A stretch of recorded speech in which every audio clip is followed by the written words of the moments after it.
Yes, we have received an offer from the Health Insurance Commission to conduct agency arrangements for the new Medicare scheme that will commence on the 1st of February in '84. That's good news, something that you wanted. Well, we've been, like all other health funds, we've been lobbying for it for quite some time now, and it's all come to fruition from our point of view with this offer from the Health Insurance Commission. Now, you said you've received the offer. No doubt you're going to accept it. Well, of course, I would presume that that will be the decision that our board will make, but of course the offer has to be considered by senior management and the board, and that will be done within the next week or so. Why do you think Medibank hasn't been asked to be the agent here? Well, because of, particularly in Newcastle, in our region, Newcastle and the Hunter region, NIB has an extensive network of branch offices, and not being critical of the Medibank private activity whatsoever, but they are restricted to a relatively small number of offices in our region. So we do hold the lion's share of the health insurance activity at the moment.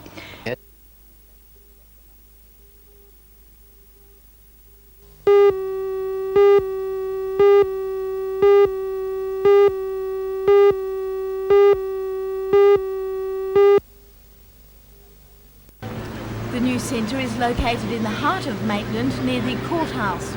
Performing the official opening today, Thank you very much, Mr. Alan. Walker Distinguished said guest. that now, Frank's more than ever background, before, just a little bit of his welfare and biography. community services Frank has are been needed in the in Maitland Parliament for district. these services. They're not just for children or for youth, the aged or the handicapped. They're for everyone. And that is the secret of the success of neighbourhood centres. The Maitland community is going to need its neighbourhood centre and other community services more than ever. My visit today comes in the wake of the terrible news of 600 retrenchments at Bradmore, and also the terrible news that Maitland has the highest unemployment amongst women in the nation.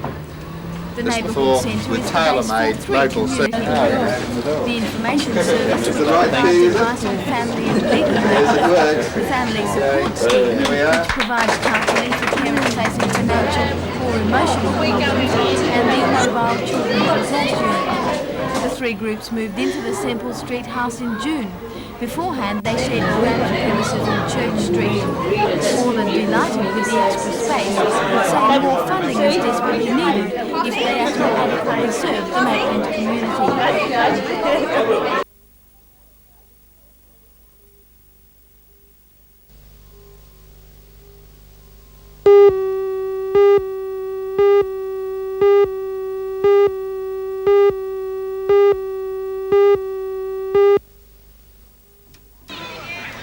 The growing popularity of running was certainly evident this morning in the huge crowd of participants gathered at Soldiers Point for the annual Pub to Pub.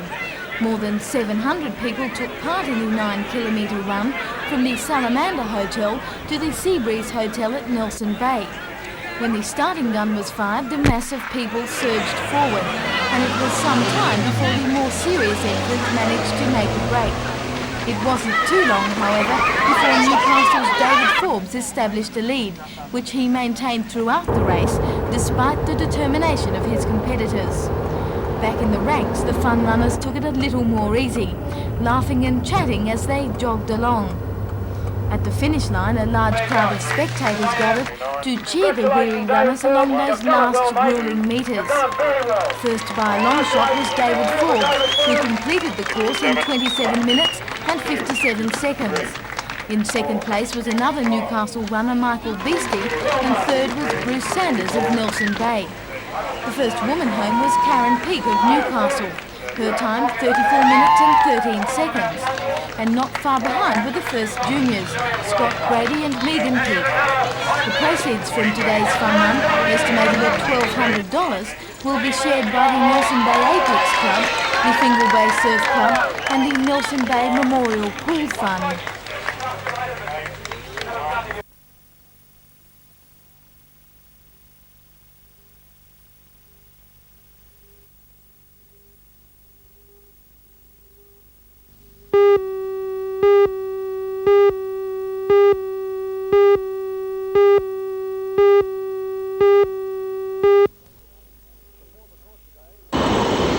Before the court today were David Allen Harry Croyston, aged 26, most recently of Toukley, and Kenneth Allen Graham, aged 28, also of Toukley. Both men have been charged with the murder of 15-year-old Jodie Ann Raylene Simpson, also known as Hill. They've both been charged with 3 counts of sexual assault on Simpson and her 15-year-old companion. Police prosecutor Sergeant Frank McDonald told the court that Simpson died of suffocation after being assaulted, bound and gagged, and pushed under a bed in the beach house. Bail was formally refused because of the serious nature of the offences. Both men have been remanded to appear in Wyong Court of Petty Sessions this Wednesday. The ordeal for the 2 girls started here in the main street of Toukley, just outside the community hall at 10 o'clock on Saturday night. The court was told they accepted a lift from Graham and Croyston, asking to be taken to a local hotel. But according to Sergeant McDonald, they were driven by the 2 men to bush near Nora Head. Police allege it's here that the first sexual assaults took place. They say the girls were then taken to this house in Beach Road, Toukley. It was unoccupied at the time. It's alleged the men broke in through a window and sexually assaulted the 2 girls again. They were both gagged and bound, and Simpson was forced under a bed where she was later found dead. Her 15-year-old companion escaped and alerted police, who arrested Graham and Croyston at about 3 o'clock Sunday morning. As the defendants were being taken from the court under police escort, Croyston lashed out and kicked NBN cameraman David Tropo in the stomach, forcing him to the ground. A large crowd gathered outside the court and jeered the men as they were taken back into custody. We'll let you put them in here. Get there. You'll never make it in the back. You'll never make it in the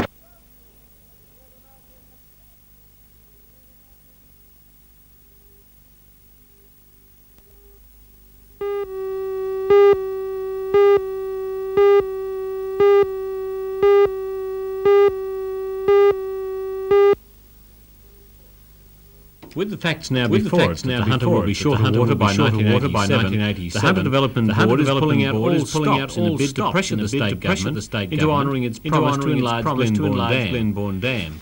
At a hastily called media conference, the board detailed the submission it's sending the government, calling for the inclusion of the Glenbourne project in this year's budget. The Water Resources Commission says work could start as soon as the funds, just over $40 million, are available. To push the case further, the Development Board Chairman, Alex Young, has asked for an interview with Mr Rand. While outlining its submission on Glenbourne, the board also went to some pains to disclaim media speculation it was backing a re-examination of the Corabi Dam, abandoned in favour of the Goulburn River National Park. A recent newspaper article, in our opinion, raised an issue that certainly was not.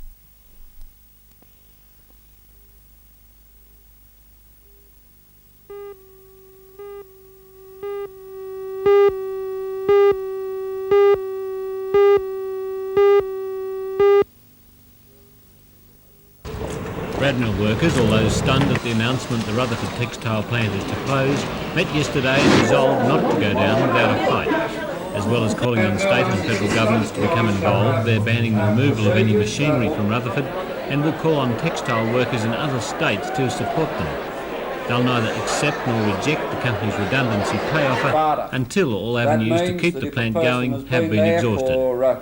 Production workers from Bradnell's Katara plant, also facing retrenchment, will hold a similar meeting at Broadmeadow Police Boys Club this morning at 10 o'clock.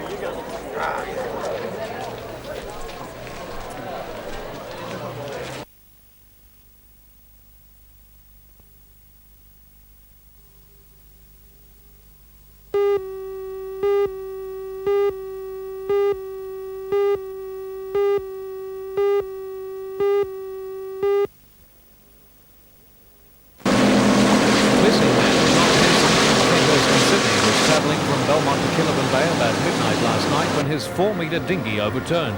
It's believed Mr Henson's German Shepherd dog jumped about in the boat, flipping it over.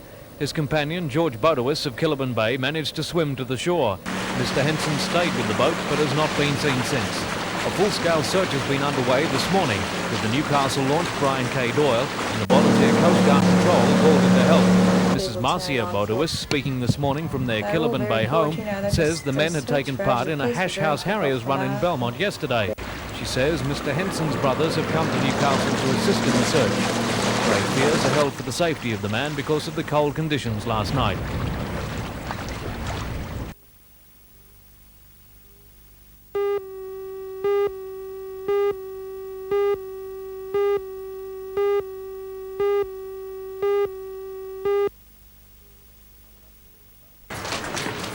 Industrial Development Minister Don Day will recommend the joint approach to Premier Rance following meetings in Maitland with unions and management late yesterday. The move is unlikely to save 740 planned refreshments at Brad Mills, Rutherford and Katara textile plants.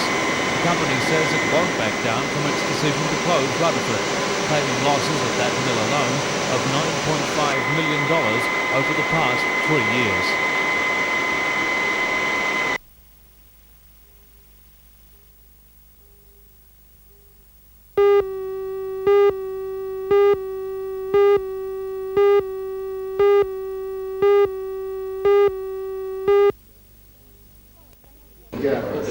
Colin, thanks for talking to us today. My pleasure.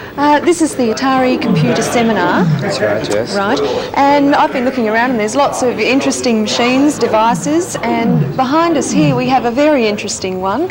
What's so special about this device? Well, Kelly, this is an exciting new device. It's not only an add-on to the Atari computer that's going to be available in this country very shortly, it's a special piece of software or a program to run the Atari computer that enables the computer to actually copy human speech. Right. And we can in fact have this little character who can speak to us. We can have him sing to us, and you'll notice in a moment when we turn up the sound on the monitor, he can actually mouth the words as well, so it really does look as though he's speaking. His eyes move, all sorts of fancy things. Westminster Abbey, a tower of big Ben, or rosy red cheeks of our little children. As you can see, I am a handsome brute, and I don't disappear when I talk. If you think you can improve my features, I have a simple graphics program that lets you redraw me. To make me speak, you type in ordinary English text. If I don't get a word right, you can give it to me using phonetic spelling. Hello, Kelly, aren't you a cutie?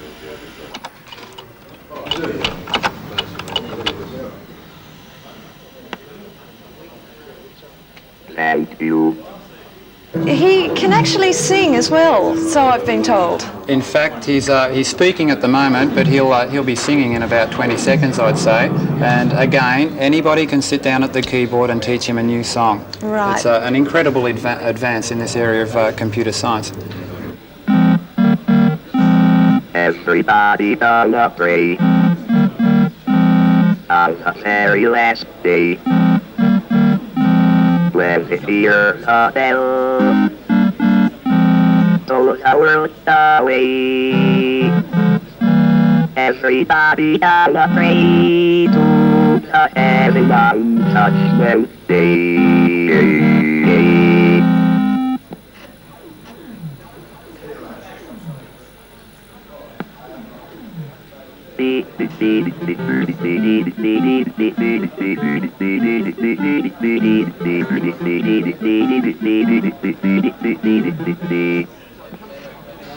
Kelly and Jordan will be back after this cartoon.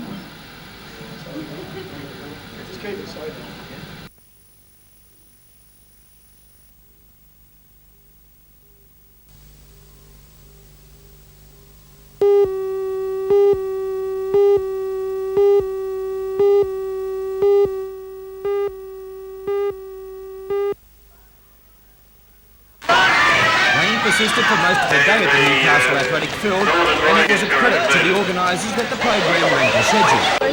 Flynn from Jesmond Higher gained established himself as an outstanding athlete, winning the 17 years boys long jump, high jump, triple jump and also the javelin. In the 14 years girls, Essex Charles from Dungog set 2 meet records, the 400 metres in 1:03.9 and the 800 metres in 2 minutes 20.7.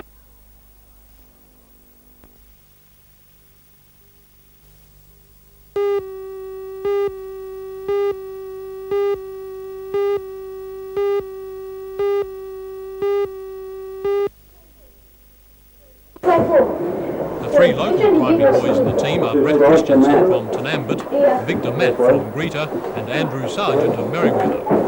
Of the other 11 members of the squad, 2 are from Tamworth and 9 from Sydney. The state schoolboys side flies out of Newcastle on Saturday morning, bound for Brisbane. New South Wales will be defending their Australian title and trophy. Coach Jeff Boardman is confident they'll defend it successfully.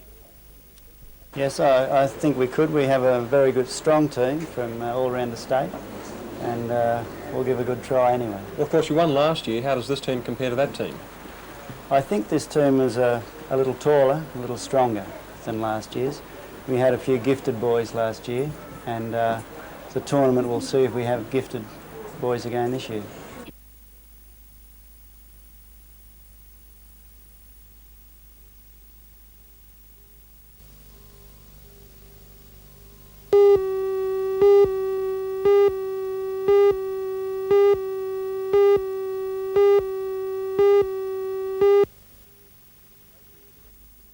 KB's director's decision to use the Rosebuds pitch for the Raiders' next 4 home games instead of the International Sports Centre was based on a number of factors.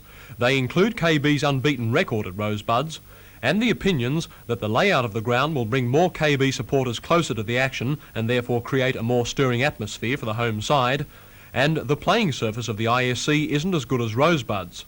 President of the International Sports Centre Trust, Mr Bill Brett, isn't impressed. I'd like to register the disappointment of the trustees at the decision by the directors of Newcastle KB United Soccer Club in changing the venues for the next 4 home games. It does appear on the surface that little consideration has been given not only to the sports centre but also to other major sporting bodies who utilise the sports centre. Because KB now seem to be using the ISC on an ad hoc basis, will the ISC Trust be looking more carefully at KB's applications in the future? I feel that the decision made by my Grounds and Fixtures Committee when they're dealing with any hiring of the international sports centre by sporting bodies, a decision like this will have to be taken into consideration. Mr Brett, because of KB's pre-bookings, have you now been left with days on weekends where there'll be nothing played and rugby league clubs have been turned away? Well, we've had to tell Rugby League, First Division and also Second Division in particular, who have played all their semi-finals and finals and grand finals at the Sports Centre for the last 7 or 8 years and have really supported us. They've this year only playing their grand final at the Sports Centre.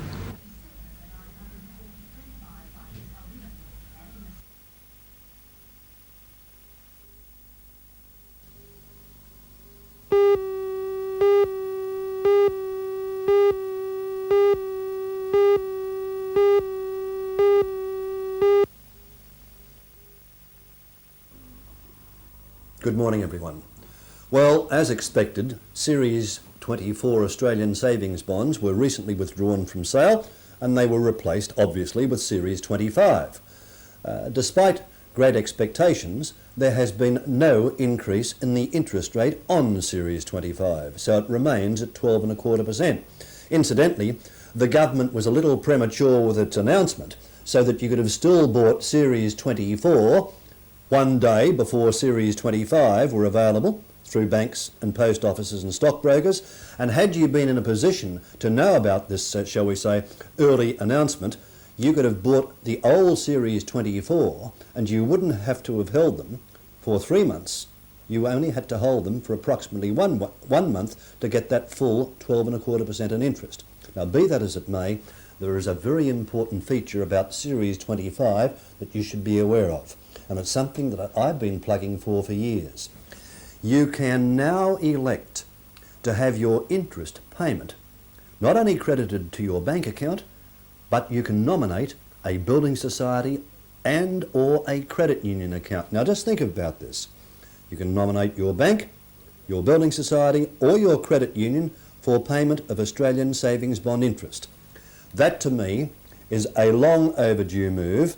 And I might add that a couple of years ago I raised this very matter with the former government, but for some strange reason they did nothing about it.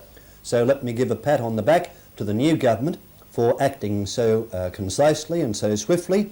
So next time you're buying any Australian savings bonds, make sure you check the interest paying facilities and select the one that will earn you the most interest on your interest. I'll see you next Monday.